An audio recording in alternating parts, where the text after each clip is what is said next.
You blame their character. You excuse your own circumstances.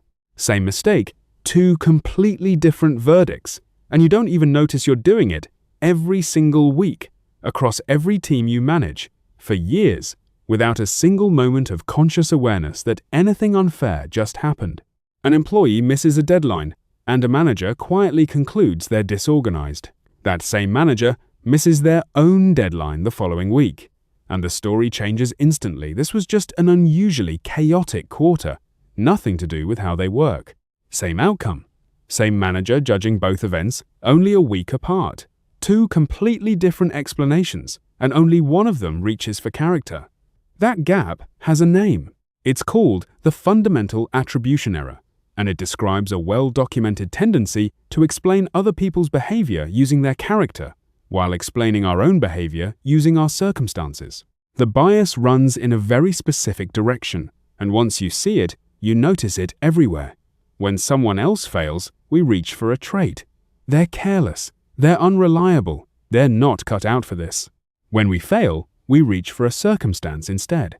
The client changed scope at the last minute. The system was down. Nobody warned me in time. Same failure, opposite vocabulary, depending entirely on whose failure it is. The psychologist most associated with this idea is Lee Ross, who was working at Stanford in the 1970s. Ross didn't invent the underlying tendency out of nowhere. A few years earlier, researchers Edward Jones and Richard Nisbett had already described something closely related, which they called the actor-observer difference, the finding that we tend to explain our own actions by pointing to the situation, while explaining other people's identical actions by pointing to their disposition. Ross took that thread and pulled it further. In a 1977 paper called The Intuitive Psychologist and His Shortcomings, he argued that ordinary people, acting as amateur psychologists trying to explain each other's behavior, make a consistent, predictable mistake. They overweight personality. They underweight situation. Ross gave that mistake a name, and the name is the one that stuck, the fundamental attribution error. Later, researchers, including Daniel Gilbert, sometimes used a related term, correspondence bias, to describe the same underlying pattern, assuming someone's behavior corresponds neatly to who they are, even when the situation clearly explains it instead. One of the studies most often tied to this line of research put people in a simple, artificial setup. One person was randomly assigned to write trivia questions. Another was assigned to try answering them. The questioner got to pick the topics, which meant they could show off obscure knowledge nobody else in the room would necessarily know. Onlookers watching this unfold were told, explicitly and in advance, that the questioner had been randomly assigned that role. The advantage wasn't hidden. It was announced out loud before anyone answered a single question. And yet, observers still walked away rating the questioner as more knowledgeable than the person answering. The situational advantage was sitting right in front of them, clearly labeled, and they discounted it anyway in favor of a trait-based story. This person just knows more than the rest of us. That's the pattern Ross spent much of his career describing, and later expanded on with Richard Nisbett in the book The Person and the Situation. Not that people never notice circumstances, they notice circumstances constantly when explaining their own behavior. The distortion shows up specifically and predictably when they're explaining someone else's, and it shows up regardless of how intelligent or self-aware the person doing the judging otherwise is. Here's why this happens, and it's less about malice than about what information you actually have access to in the moment. When you watch someone else fail, the person is the most vivid, most visible thing in the scene. Their behavior is the whole show playing out in front of you. The pressures acting on them, the unclear brief, the tool that broke that morning, the meeting that ran long and ate their entire afternoon are invisible to you, or at best background noise you'd have to go dig up on your own. So your brain reaches for the explanation that's already sitting right in front of it. This is just who they are. When you fail, the situation flips completely. You have full, first-hand access to every pressure you were under. You remember the 3 fires you put out before lunch. You remember the vague instructions you were given by someone else. You remember exactly how unfair the timing was, because you lived every hour of it from the inside. So when you explain your own failure, you're not necessarily being dishonest, you're drawing on real information you actually have. while the observer judging someone else is working from information they simply don't have. There's also a second layer sitting on top of that first one. Protecting your own sense of competence feels better than admitting a personal flaw, so even in cases where the circumstantial explanation isn't the whole story, it's still the one your mind reaches for first, before anything else. And there's a third layer specific to busy managers.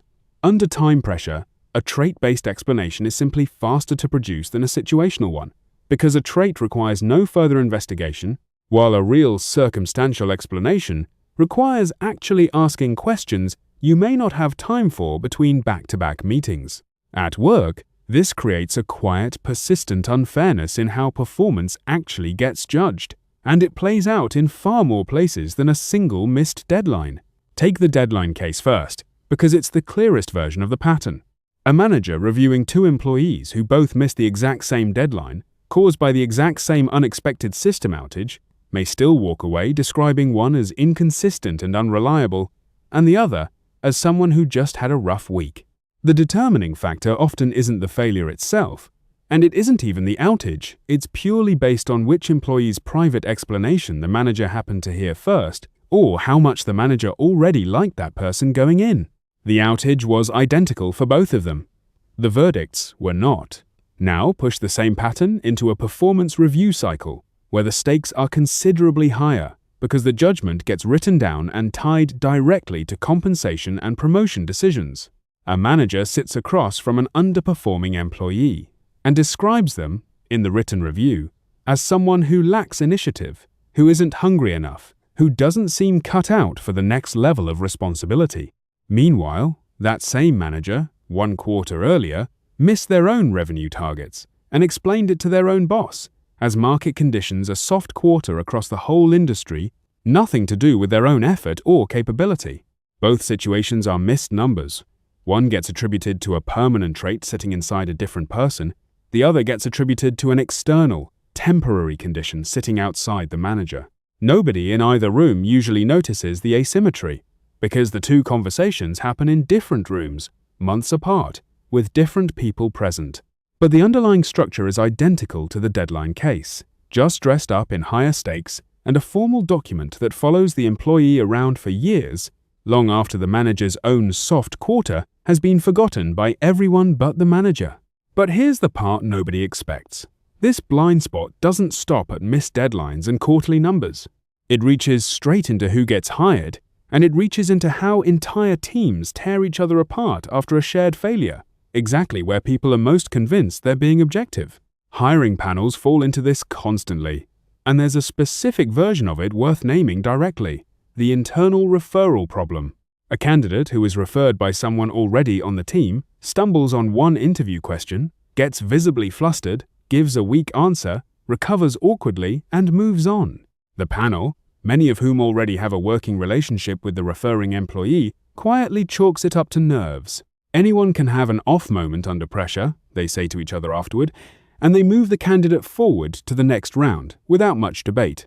A different candidate, a complete stranger with no internal connection to anyone in the room, gives what is functionally the identical stumble, same kind of question, same kind of flustered recovery, same recovery time, same afternoon of interviews.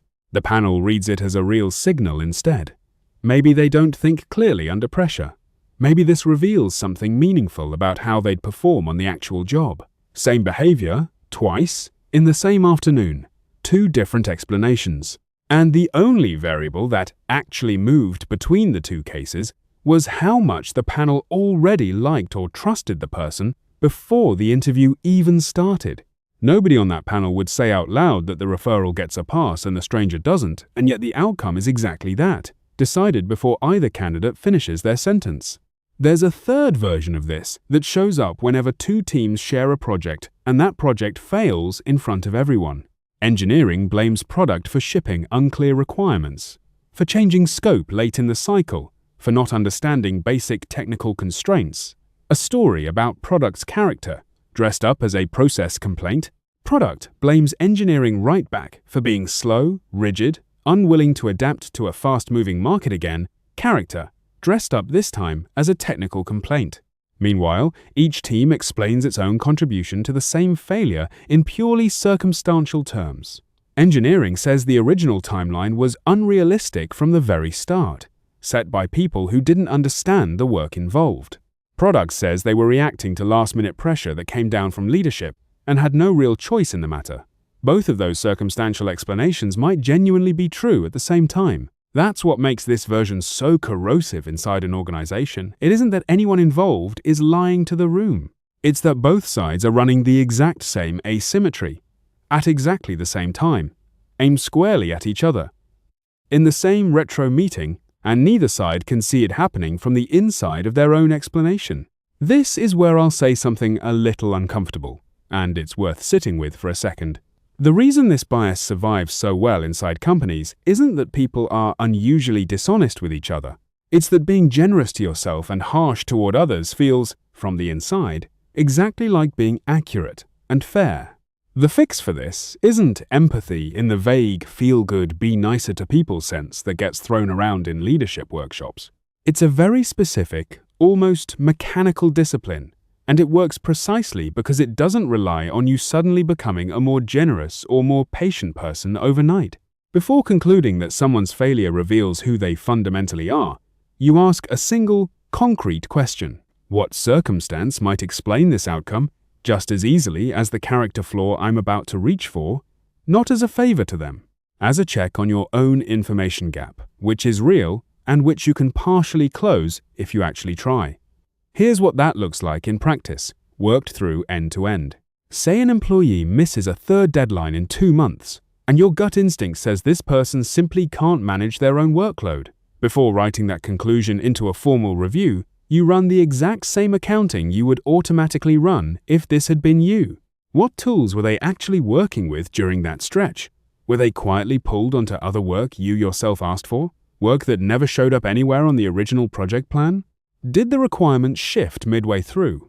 And if they did anyone formally flag that shift as a reason the original date was no longer realistic?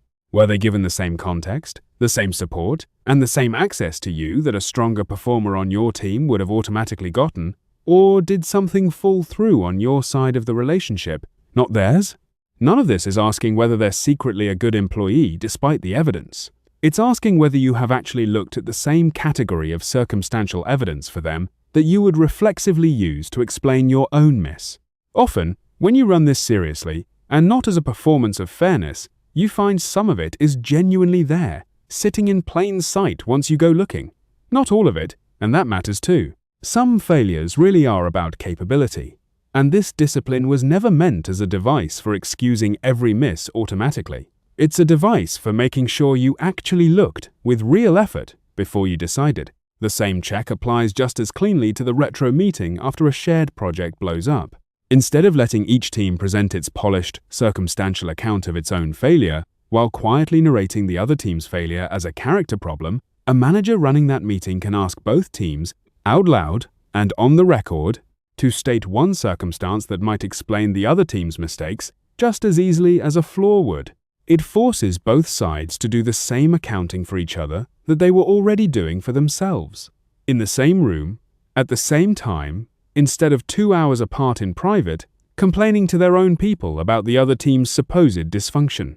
The practical value of running this check shows up most clearly in exactly the situations already described here. In a performance review, it means writing down the external factors for an underperforming employee with the same rigor you'd use to explain your own missed number to your own boss, not zero rigor applied to them and full rigor reserved only for yourself. In hiring, it means applying the identical standard of forgiveness to the stranger that you would automatically extend to the internal referral, which in practice sometimes means being harder on the person you already like, rather than only being softer on the person you don't know yet. In cross-team conflict, it means asking your own team, out loud, in the actual room, what circumstance the other team might reasonably point to before your team finalizes its own account of what went wrong, and it means being genuinely willing to hear an answer that doesn't fully vindicate you or your people.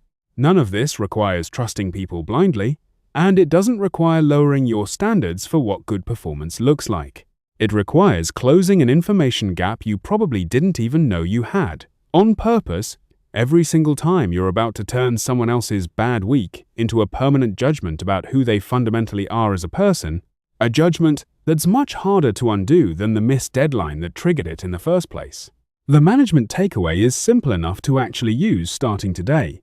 Whenever you catch yourself explaining someone else's failure with a trait, stop for a moment and ask what circumstance you'd reach for immediately if it had been you instead. Ask it before the review is written, before the hiring decision is final, before the retro meeting ends. If that changed how you see your team, follow for more.